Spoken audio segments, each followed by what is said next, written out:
आफिया ने ये बात खुद ऑन रिकॉर्ड बताई है उन लोगों को जो उससे मिलने के लिए गए हैं, और ये बात पाकिस्तानी प्रेस में छपी लेकिन दबा दी गई।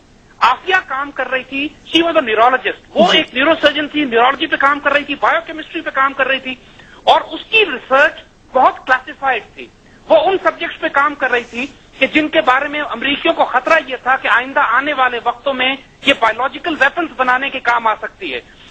और इसीलिए आफिया को जब बागराम जेल में रखा हुआ था तो आफिया ने खुद ये बात बताई है कि ये इसके साथ जो Indian Hindu colleague, Indian students जो उसके साथ MIT में काम किया करते थे, वो इंटेरोगेट करते थे बागराम में इसको आकर, और आफिया से कहते थे कि हमें अपनी रिसर्च दे दो, हमारे साथ शामिल हो जाओ, जो कुछ तुमने सीखा है उसको हमसे शेयर करो, तो फिर हम कोई तुम्हारे लिए रास्ता निकालते हैं। यानी ये बात बिल्कुल वाज़ेह है कि आफिया का ना कोई दहशतगर्दी से ताल्लुक था, ना उसका ताल्लुक अलकायदा से था, ना किसी जुर्म में इन्वॉल्व थी। इसको अच्छा, जैद साहब मेरे साथ ही रहिए अभी आप। डॉक्टर फौजिया, अब आपको मेरी आवाज लाउड एंड क्लियर है, होप आ रही हो? ये जाहिल हमीद तो ड्रामेटिक स्टोरी बना के भौंक लिया जो भौंकना था, पर डॉक्टर आसिया सिद्दीकी की अपनी बहन जो है डॉक्टर फौजिया, हकीकत क्या है जरा इनके मुंह से सुने। Is not a neurologist.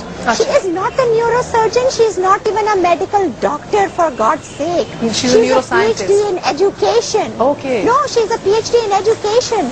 Her thesis was learning by imitation. How to improve learning in mentally retarded children. That's what she worked on. There's nothing classified about that. So then मैं फिर आपसे पूछती हूँ फौजिया जी, it had nothing to do with biological weapons, ऐसा उन्होंने क्या कर लिया? ऐसा फिर lab did not. What did she do? What was her crime? Bleach. What was her crime? मुझे मौका दें तो मैं कुछ बताऊं आपको इस सिलसिले में।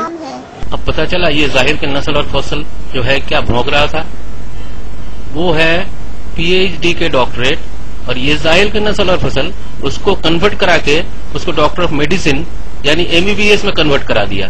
शर्म नहीं आती ये जाहिल के नस्ल और फसल को इस तरह से सरेआम झूठ बोलते हुए पब्लिक के सामने? शिट, ये झूठे इल्जाम है।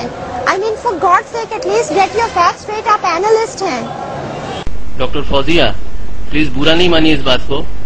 इस टीवी टॉक शो में ये जाहिल हमीद जैसे लोगों को एनालिस्ट के तौर पे बुलाएगा तो रिजल्ट क्या निकलना है? ये रिजल्ट निकलेगा